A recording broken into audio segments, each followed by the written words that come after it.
comecei a ouvir Elton John, aí de repente tava ouvindo Sinatra, aí de repente tava ouvindo Luiz Miguel, e os caras viram um bololô, assim. Sim, mas que é gostoso, né, cara? Aí você consegue ver a diferença, todo estilo tem seu valor ali, bem dizer, né, cara? Tem sua beleza, sua composição própria, né? Eu perdi muito esse preconceito também, conversando com um amigo meu, cara, é um baterista. Daí ele explicando, cara, mostrando o estilo. Eu falei, pô, pagode eu não gosto muito, não curto isso aqui. Não, mas para analisar isso tudo o negócio, assim. Então, é tudo complexo, né? Até pagode que eu não gostava, comecei a escutar Ferrugem, o cara é um monstro, cara. É um bruto. Não, é fenomenal, cara, é muito bom. Doutor Renan Copete, seja bem-vindo. Muito obrigado. Está começando mais um Fala aí, Doutor, hoje, trocando a ideia com esse grande médico, ginecologista, obstetra, além de muitas outras qualidades que a gente vai conversar aqui nesse programa.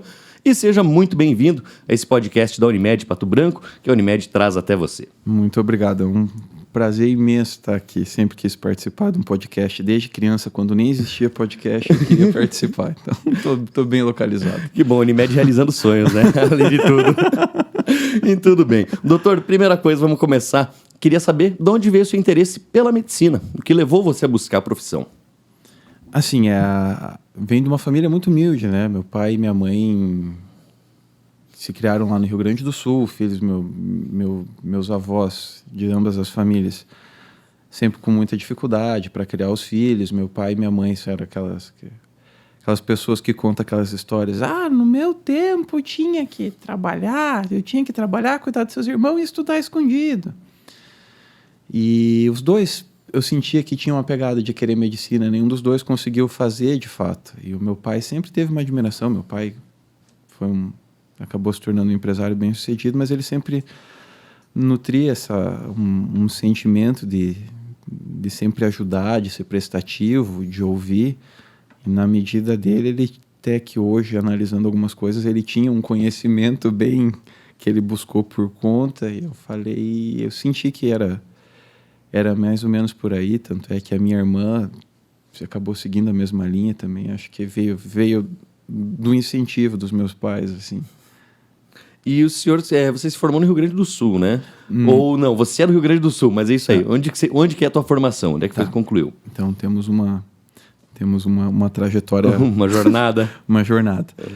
Assim que eu terminei o ensino médio, eu concluí uma faculdade de engenharia biomédica em São Paulo. Na época, o curso não era reconhecido e tudo mais. E eu tinha um colega que fazia curso comigo, que ele era da Paraíba. E ele acabou indo para lá e ele me conhecia bem. Depois de 6 meses que ele estava na faculdade de medicina lá em João Pessoa, na Paraíba, ele falou, vem para cá, você vai se dar bem. E acabou que eu fui para lá e concluí minha faculdade, tenho minha formação com muito orgulho em João Pessoa, na Paraíba, no Nordeste. E gostoso morar lá? Foi boa a experiência? Lá é fantástico. Fora o calor, lá é muito quente, mas os seres humanos lá, eles se comunicam com uma facilidade ímpar, assim, é muito diferente o envolvimento, assim, você aprende, meus professores sempre me passavam os ensinamentos com bastante vocação, nunca foi aquela coisa de livro, estudar rodapé de livro, sempre foi aquela de beirada de leito de paciente, conversar, entender as demandas e tal, algo que eu me identifico muito até hoje. Legal, importante, né? Que muitas vezes é esquecido, né? Você falou assim, tem tanta técnica, tanto estudo na medicina, é esquecido um pouco o lado humano do negócio também, né? Ou às vezes o lado humano eu acredito que sempre tem. Eu conheço muitos profissionais aqui, muitos cooperados da Unimed. O lado humano sempre tem. Gostaria até de citar o Dr. William, menção honrosa, o William Rodered, que também trabalha no SAMU. Eu conheço essas pessoas, têm um ímpeto muito grande em fazer pelo paciente, mas às vezes, e não sobre o profissional, tá? Fica bem claro, às vezes o profissional acaba tendo uma dificuldade de interlocução, de entender o que o paciente quer. Ninguém quer brigar ou fazer o básico, a gente quer sempre o melhor. E acho que daí acabou surgindo meu interesse pela ginecologia, também veio da interlocução, da conversa. Justamente daí, então, surgiu lá durante a faculdade esse interesse, durante a interação com os pacientes? Não, acabou sendo bem esquisito. Conta lá. Quando eu estava na faculdade, eu tinha o sonho muito grande de fazer clínica médica para seguir fazendo cardiologia depois. Mas aí eu tive o falecimento do meu pai em 2015 e a minha mãe mora sozinha numa propriedade rural em Itapejara do Oeste. Eu quis voltar para a região para poder ficar perto e acabei vindo aqui para Pato Branco, para o Hospital São Lucas, que eu cursei meus últimos 6 meses, o meu estágio supervisionado aqui no hospital. E ali naquele hospital, que é referência de obstetrícia, que é muito forte e tal, aquele contato talvez que faltou um pouco na minha faculdade, talvez que eu não despertei o interesse ali como na livre, espontânea pressão, acabou surgindo, acabei me identificando e entender começou primeiro com as gestantes, depois com todas as mulheres em geral. A interlocução é o momento que na nossa área, a paciente em questão, ela é muito sensivelmente suscetível, né? Ela é muito lábil emocionalmente, ela tem muitas inseguranças, porque ou ela está preocupada com a vida que está sendo gerada dentro dela, ou com uma parte muito íntima dela, que às vezes é difícil de passar isso. Então, uma facilidade de interlocução ajuda bastante. E esse fato, assim, de estar lidando com uma vida, que nem você falou assim, gerando uma nova vida, você está cuidando de 2 pacientes, bem dizer, né? Você está tratando com pacientes ali. É diferente essa sensação, sim? Já está pensando no serzinho menor que está ali dentro? É bem diferente. A gente vê o clima da consulta é diferente. Então, sempre tem muitas dúvidas.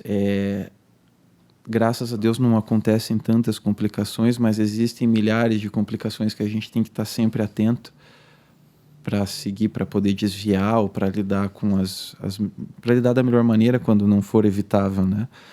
Então, assim, é jeito, é conhecimento, é confiança que tem que passar e que você tem que ter na paciente também, e a confiança, fazer ela entender que aquilo que você está falando às vezes tem que ser cumprido, às vezes elas não têm a intenção de fazer aquilo e tem que fazer elas entenderem a parte delas no tratamento também, ou na condução do pré-natal, que não é necessariamente um tratamento, mas é um acompanhamento, né? É uma conexão realmente, né? Médico-paciente fortíssima, né? Isso, é quase tipo assim um casamento de 9 meses, que a paciente tem teu telefone, que te liga, então eu tô com dor de cabeça, posso tomar isso, posso tomar aquilo. Eu fiz um exame, tem umas palavras muito complicadas que eu não entendo, você pode esclarecer para mim? Isso é a vida agora. Interessante. E falando assim, de outros motivos que as mulheres procuram, né? Não vamos falar problema, outros motivos. Além da gravidez, qual que é os mais comuns que você percebe? Assim, vamos falar por você no teu consultório. Tá. As queixas em relação ao funcionamento da parte íntima feminina, para não falar um nome meio pejorativo. Mas uma das maiores demandas foi a parte do climatério e menopausa, né? O período pré-menopáusico, menopáusico em si e pós-menopáusico. Não é só a menopausa, mas tudo que acontece desse ponto em diante, porque esse é um marco realmente na vida das mulheres, né? E agora que você comentou ali, problemas ou situações com o trato feminino, vamos dizer assim, né? Porque realmente é muito mais complexo do que o sistema masculino, né? É incomparável, digamos assim, todo o sistema reprodutivo feminino. É diferente. O trato genital feminino, ele é aberto, né? Perdão. Não, sem problema. Tá precisando de um remedinho aí, jovem, tá tudo bem. Eu me emocionei com a pergunta aqui. Tá. O trato, a vagina, o útero, no geral, eles são muito menos protegidos que a genitália masculina. A vagina tem um diâmetro de abertura naturalmente entre 2 e 3 centímetros. É coladinho, mas é aberto. A vagina é muito colonizada por bactérias, fungos, naturalmente. E ela depende de um equilíbrio do organismo para ter um bom funcionamento. Então, infecções por bactérias que são da própria vagina da mulher, por fungos, às vezes a ascensão dessa infecção para o útero, que tem um orifício aberto também, tudo para fora. Então, ela acaba tendo assim, não sei se é em termos de complexidade, mas em termos de facilidade para ter disfunções é mais frequente. Perfeito. E se tratando agora especificamente da menopausa, antes de qualquer coisa eu queria que você explicasse o que é a tal da menopausa. Tá. A menopausa em si, se eu for falar em termos específicos, menopausa é o nome que se dá à última menstruação da mulher. Tá?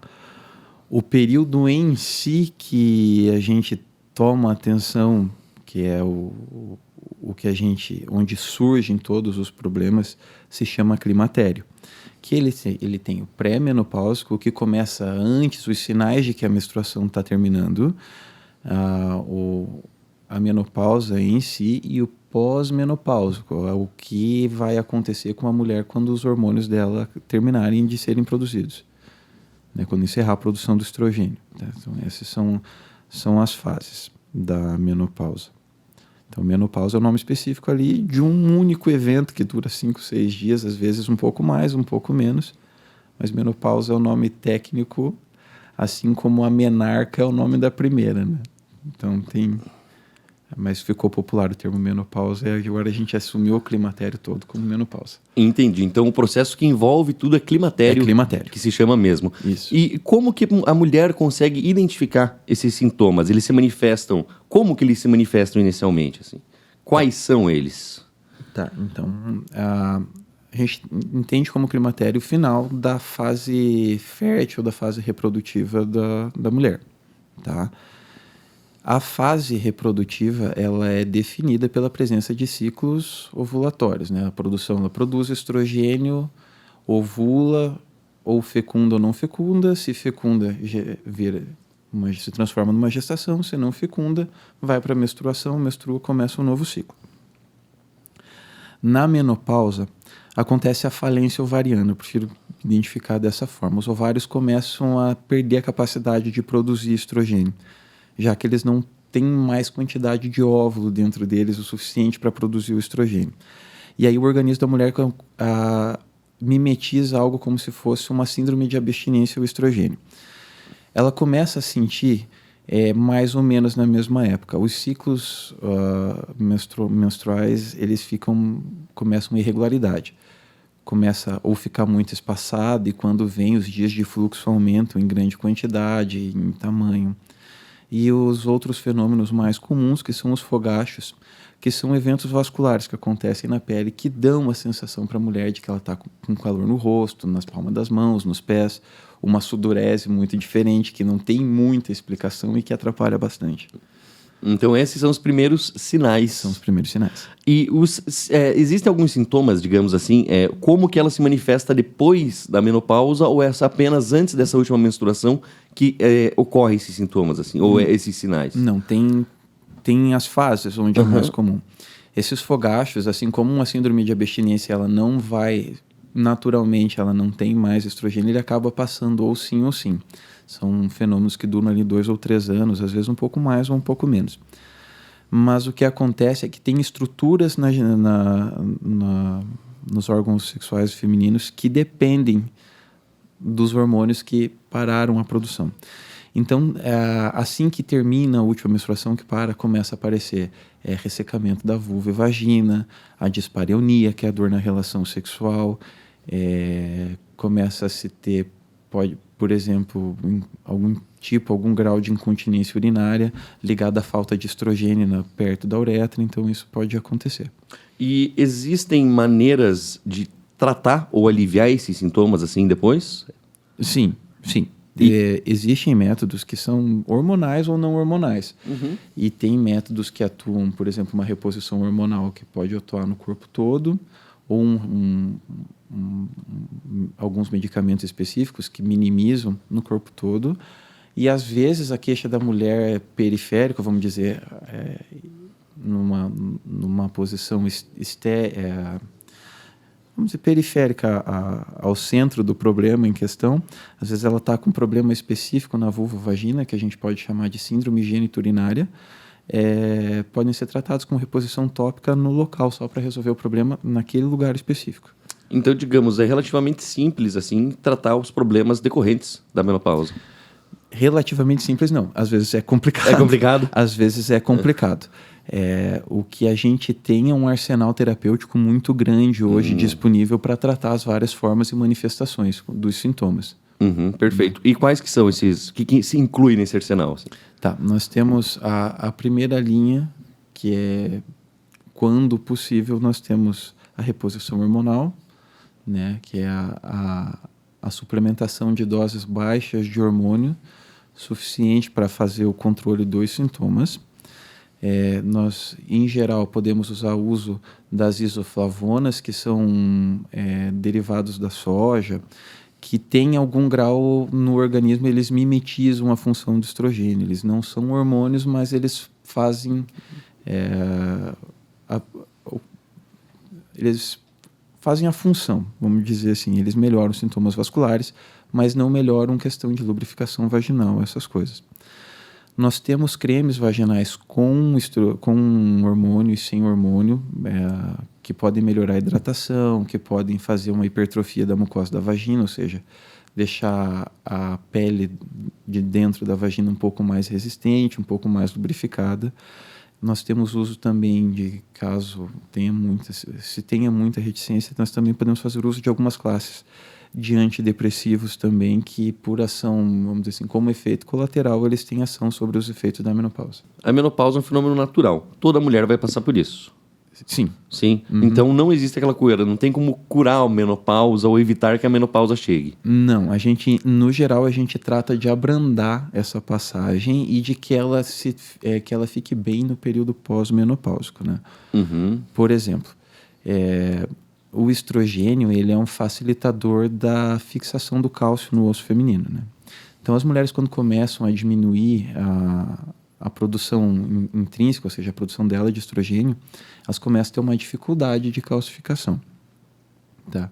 Se a gente fizer reposição hormonal, essa descalcificação, essa desmineralização do osso, acaba diminuindo em algum grau. Ou às vezes a gente está postergando. Caso não passe, a gente tem medicações que fazem especificamente esse papel, que também não são hormônios, mas assim, esse é o período em que a menopausa já passou, ela já está 5 ou 6 anos sem menstruar, e ali ela começa a perder a densidade do osso, ficar mais exposta a fraturas e outras coisas, que a gente acaba prevenindo se a gente fizer uma manutenção, um acompanhamento desse período. E isso se tratando depois da menopausa. Isso. E uma outra pergunta, antes da menopausa, digamos, começou a identificar os primeiros sintomas ou coisa assim, já existe como fazer um tratamento prévio, assim, ou alguma mudança, um estilo de vida para você conseguir abrandar os sintomas já antes deles aparecerem? Muito boa a sua pergunta. Tá? A atividade física, ela tem uma capacidade de recondicionar o epitélio vascular, ou seja, a camada de dentro dos vasos das pessoas, ou por ajuste de colesterol, ou por melhorar condicionamento e todas essas coisas.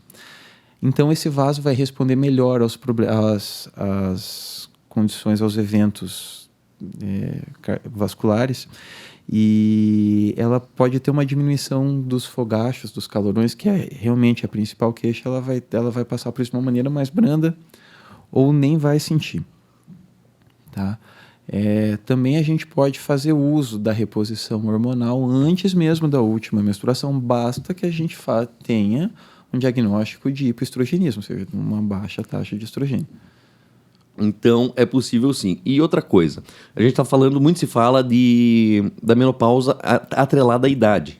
A idade é o único fator ou existe uma menopausa precoce, por assim dizer? Não, existe menopausa precoce, por alguns fatores. Tá? O que acontece? Diferente do homem, que nós homens produzimos espermatozoides todo dia, a todo momento. A mulher não. A mulher nasce com todos os óvulos da vida dela dentro do ovário. E à medida que ela vai gastando esses óvulos, vai diminuindo a produção de estrogênio. Existem algumas patologias que diminuem, que ela nasce com uma quantidade de folículos, de óvulos muito baixa já de início. Existem algumas medicações que acabam diminuindo o tempo de vida útil dos ovários, né? Então ela pode desenvolver alguns tipos de radioterapia, Ou, por exemplo, fez um cisto hemorrágico, uma gestação ectópica ao longo da vida reprodutiva e a gente precisa fazer extirpação desse ovário, precisa fazer uma oforectomia. Então, a gente já tirou ali na mesma hora. Se a gente precisasse, por exemplo, uma menina de 20 anos com patologias que necessitassem a gente fazer intervenção nos 2 ovários, e para ela precisasse perder os 2 ovários, ela com 20 anos estaria na menopausa. Entendi. E outra pergunta também que me veio à cabeça agora, falando disso. Pessoas que já têm alguma outra disfunção hormonal, mulheres, né, que já têm outra disfunção hormonal, ou mulheres que, por exemplo, tiveram que remover o útero ou ovários, ou devido a algum outro problema. Elas têm uma interferência na menopausa também, ou a menopausa acontece da mesma maneira para alguém que já tem algum problema anterior, assim, digamos? Veja só, você falou um ponto legal. A questão de hormônio está estritamente ligada aos ovários. O útero não produz hormônio. Entretanto, na retirada do útero, na esterectomia, algumas vezes a separação dessa estrutura dos ovários pode ser um pouco traumática e os ovários podem sofrer uma lesão e diminuindo o tempo de vida útil dos ovários também, tá? De um ou dos 2. Também temos casos, por exemplo, de endometriose extrema, que tem acometimento dos ovários, isso pode interferir também. A respeito das mulheres, hoje o estilo de vida delas é muito diferente do que era antigamente. Mulheres estão tendo filhos mais tarde, se relacionando de maneiras diferentes. Essa mudança, esses fatores emocionais todos envolvidos na vida da mulher hoje, ela altera também a maneira que a mulher vai se relacionar, que a mulher vai viver através dessa menopausa? Interfere de várias maneiras. Maneira mais científica, que vamos falar assim. Uhum. Como eu falei antes, a mulher nasce com todos os óvulos dentro do ovário. À medida que ela vai postergando essa ovulação, os óvulos vão envelhecendo junto com ela.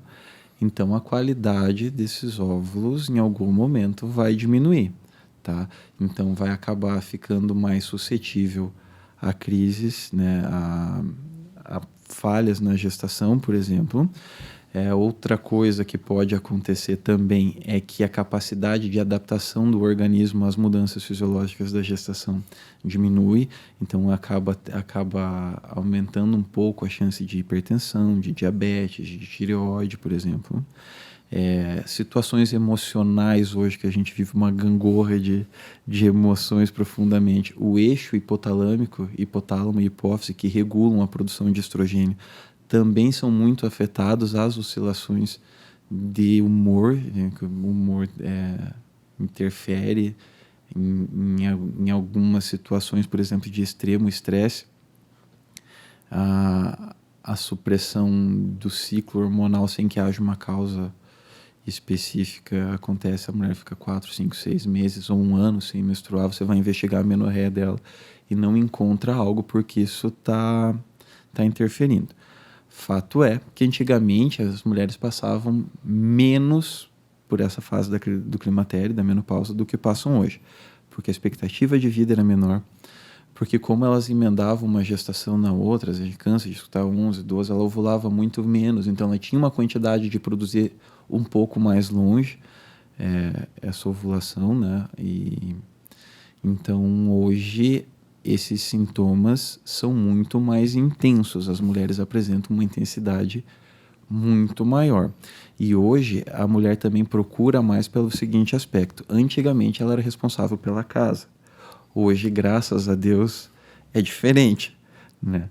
Então hoje elas precisam que esses sintomas sejam resolvidos porque ela precisa trabalhar. Às vezes ela é mãe solteira de 2 filhos por opção dela ou por outra coisa, ou muito mais, ou simplesmente ela não quer ter filhos, ela só quer trabalhar, ela tem o direito, né, de querer estar dentro do trabalho dela numa condição confortável, de não estar ali morrendo de calor enquanto os colegas estão tudo fazendo, ela está toda suada, às vezes ela tem e às vezes é só esse o problema dela. Então sim, interfere bastante. Queria que o senhor contasse um caso. Não precisa se ligar à menopausa, lógico, preservando a identidade das pessoas, mas que o senhor comentasse algum caso ou casos que lhe marcaram e que, digamos, você vai levar para a vida esse caso e nunca vai esquecer. Eu vou contar de casa. Melhor ainda. Eu vou contar de casa. Quando eu estava no começo da faculdade, a minha mãe era terrível o humor dela. E tinha 5 dias no mês que ela estava bem. Então ela tinha uma TPM de 45 dias. Basicamente era isso. Eu nunca entendia o que era, né? Não me atentava aos fatos. Não era algo que me chamava a atenção, a explicação científica. Para mim era só minha mãe dando a resposta proporcional ao trabalho que eu dava para ela, né? Então, ao longo do tempo, eu fui descobrir que naquela época ela fazia reposição hormonal, estava fazendo, começou a melhorar. E eu atentei que essa oscilação de hormônio dela estava causando a oscilação de humor também, né? Então é isso, minha mãe teve uns 4 ou 5 anos que ela perdeu muito da qualidade de vida dela. Hoje, graças a Deus, resolveu, mas porque ela demorou para buscar ajuda em relação a isso, né? É que a produção de hormônio da mulher é mais lenta que a nossa, vamos dizer assim, a nossa produção de testosterona oscila muito rápido de momento a momento. Então por isso que nós homens podemos brigar, nos ofender num jogo de futebol, num show e alguma coisa, quando a gente está no ápice da testosterona, e assim que passa aquilo que esfria, a gente consegue se abraçar, fazer as pazes, dizer, não, ficou ali. Para a mulher é mais difícil, toda essa oscilação para ela continua naquele pico hormonal muito tempo. Então ela tem muito mais tempo para remoer as queixas delas que as nossas, que a gente está ruim agora, daqui 3 minutos nós estamos bem. E uma coisa, curiosidade sobre você. Algo que você curte fazer? Tá, eu sempre gostei muito de uma expressão artística, assim, botar minha loucurinha pra fora, né? Ultimamente eu tenho me dedicado ao canto, né? Ao canto? Isso, não sei se estou agradando as pessoas, aos vizinhos, mas estou. E que tipo de canto ou música, assim, como é que é essa aula de canto que você está fazendo, esse me dedicar ao canto? Foi algo que primeiro eu busquei para me aceitar, né? Eu sempre gostei de cantar, só que eu cantava assim, meio tímido, com a voz fina, sabe? Tipo, uma coisa que não era minha. Eu busquei um jeito de me impor e de ter minha aceitação. Eu tenho uma professora, a Teacher Iracema, que é muito boa, muito querida, que me escuta todas as gravações que eu faço quando estou dirigindo e mando para ela. E então, assim, não sou muito seletivo em questão de ritmo, de nada, mas algumas músicas que eu gosto eu tento reproduzir. É nada mais justo, né? Afinal, a expressão artística é tudo pra vida, Sim. Né? É gostoso. E além de canto, outro tipo de expressão também se interessa bastante? Eu já fiz teatro. Legal. Toco alguma coisa de violão, assim, nada muito profissional. Mas na minha época de faculdade, eu já fiz algum dinheiro com stand-up. Fiz bem pouco dinheiro porque eu não tinha tanto talento para isso. Mas dá para acreditar. Vende bem. Mas sim, eu sempre estou envolvido com essas coisas. Assim. Legal. E cinema, filme, livros, curte alguma coisa também? Curto muito o que é mitologia. Sério? Legal. Pai, eu tenho o Gandalf tatuado no meu braço. Eu acho o personagem mais fantástico da literatura Tolkien. Fenomenal mesmo. Bom. Mas eu gosto de uma mitologia que tenha profundidade, porque eu acho que quando não é algo que está factível dentro do real, nos permite fazer analogias que nos cabem para cada momento, assim, né? E é interessante, né? Que você pegar, que nem você falou, assim, a fantasia nos permite fazer essa analogia. Sim. E enxergar algo que talvez que não aconteça, mas talvez pudesse acontecer, né? Algo que talvez por não ser tão direto ao que acontece no nosso dia a dia, não abre a possibilidade da gente pensar sobre várias outras maneiras em que aquele texto se encaixa. Né? Sim, inclusive se colocar em personagens diferentes, em personagens que a gente talvez não pensaria igual, né? Exato. É muito interessante. Exato. E principalmente parte de mitologia, né? Como você falou, muito interessante. Bom, doutor Renan, depois dessas revelações, queria pedir uma última pergunta, na verdade uma última dica, algo assim que você tenha para falar para todas as mulheres, todo o seu público, todas as pessoas que se atendem, suas pacientes em si, todas as mulheres em geral. Tá. Em geral, eu gostaria de falar assim que os problemas que surgem são naturais, vão acontecer os problemas, E não é porque eles vão acontecer que eles precisam ser tão sofridos, tá? Esses casos da vida da mulher, desde o começo, quando da primeira menstruação até o final de todas as coisas, não é porque acha que é normal que precisa passar por um tipo de situação de desconforto. Eu acho que o segredo é saber que, assim como eu, temos outros excelentes profissionais aqui na cidade que estão prontos para ouvir, então dividir esses problemas, conversar sobre isso. Às vezes você está perdendo uma qualidade de vida só por receio de falar alguma coisa que nem é tão grave assim, né? Então, conversei hoje com o Dr. Renan Copete. Dr. Renan, muito obrigado. Eu que agradeço o espaço que vocês me cederam aqui. Nossa, maravilhoso. A conversa foi muito boa. Muito Valeu, boa gostei mesmo. Também. E até a próxima. Valeu. Amém. Inscreva-se no canal do YouTube da Unimed Pato Branco. Siga o podcast Fala aí Doutor no Spotify. E não perca nenhum episódio. Se você já nos segue, deixe a sua avaliação.